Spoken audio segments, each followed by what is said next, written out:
ધૂળિયા રસ્તે પગલા પાડે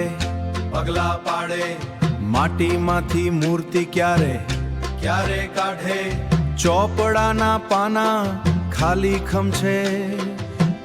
ખમી ખમ છે પણ બેંક વાળાની નજર કેમ તંગ છે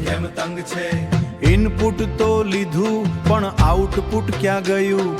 ટેક્સના વમળમાં આખું વરસ વહી ગયું જીએસટી નો સૂરજ ઉગ્યો ને સાંજ પડી કમ્પોઝિશનની ગાડી લઈને દુનિયા આખી દોડી 12 કરોડની માયા જાળ છે પણ આઈટીસી ના મળે એ મોટી ઢાલ છે વેપાર વધે પણ બેંકમાં સિલક ઘટે ટેક્સનો ભાર